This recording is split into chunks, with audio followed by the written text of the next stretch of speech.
slightly concerned. I'm concerned at what your inbox is looking like. Oh, don't ask. So many unreads. Let's have a look. 3,812 unreads. Wow. So I bought a T-shirt just beginning of the month, and that company has emailed me 17 times since trying to sell me stuff. And no doubt you bought 17 more t-shirts. The other one is I booked with a travel company to go away. They have emailed me a check 6 times to say, "Do you want to go away during that period?" And it's like, well, I've already booked with you. Yeah, well, no. Yeah, it's too much, isn't it? It's too frequent. I feel for CRM managers because a really good CRM manager knows what data they're looking for, and they know which marketing messages and what levers and what offers they need to do to make that happen. But I think they often find themselves in an environment where they don't have the greatest access to data. No. Commercially, when they say, "Okay, I've got the right segments, I know the levers, I need these offers," the business just kind of goes, "No, just give them all the offers that we can't sell because otherwise we're cannibalising our business." Yeah. And they're all working silos, and they just don't seem to have any appreciation of each other's kind of opportunities. Yeah, makes sense.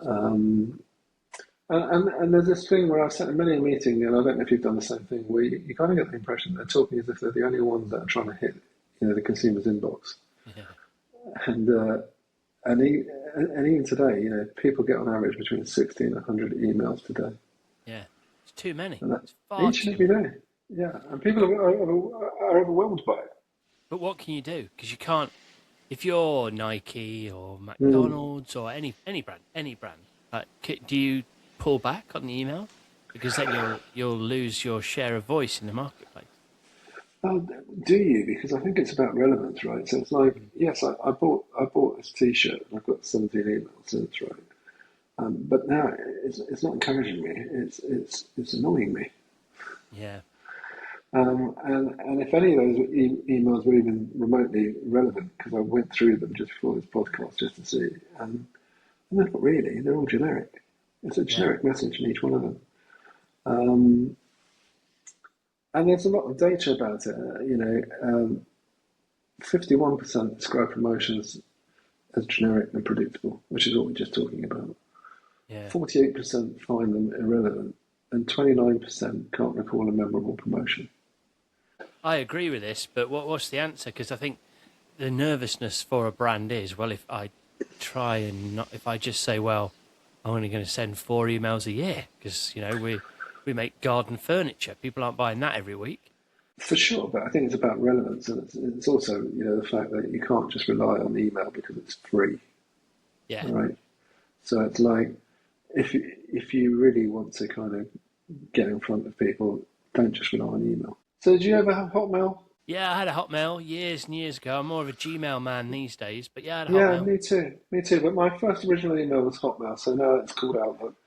And I'll tell you how bad it is that for many years now, if you look at your Outlook, it's got a split folder that does automatically. One is focused emails, which is ones that they're pretty sure that you're interested in. Yeah.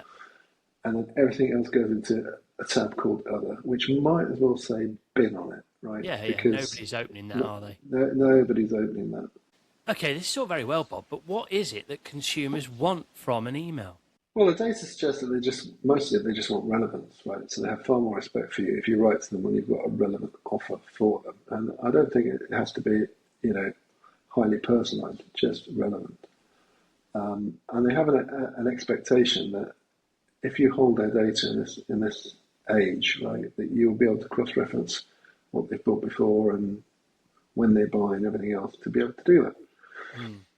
But I don't think that's the case because data also suggests that everything's in silos. It's not as joined up as it needs to be. You've got pressures of GDPR.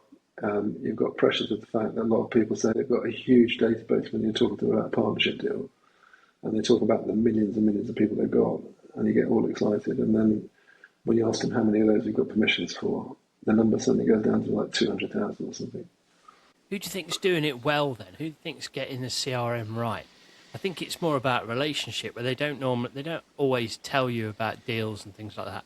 but they understand what you've bought based on they understand who you are based on what you've bought, and they Yeah. talk to you about that thing, that element of their product that you love. In my opinion, the people that are getting it right are the ones that are getting their messages over clearly and creatively right. So they have a distinctive format. So it's not just a line that says, "Oh, this week it's 50% off." You know, they have a creative shell that gives you value and gives you relevance. Yeah. So to give you an example, a few years ago, to be on the main list for Krispy Kreme, and their creativity was amazing. Because at the end of the day, you know, they sold donuts, right? But their product development was fantastic because every single event occasion that came along, they created a donut for it. They curated a Yeah. theme. They created an event. So even though you may not be in the mood for a donut, right, you were quite happy to open up that email and go, well, what are these guys been up to now? What have they created, right? A little part Yeah. of you. And that's the kind of element that you kind of look forward to, which is why I opened up their emails. I mean, the whole reason that you send out a communication isn't to try and get everything in that communication because nobody's going to read it, right? You want to get a number of key points in there and get them to your website and then get them further engaged. That's all you need to do, right?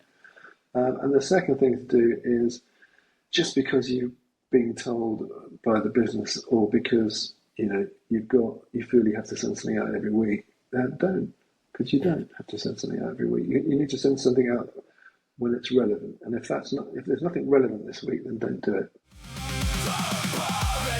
Friday podcast, yeah.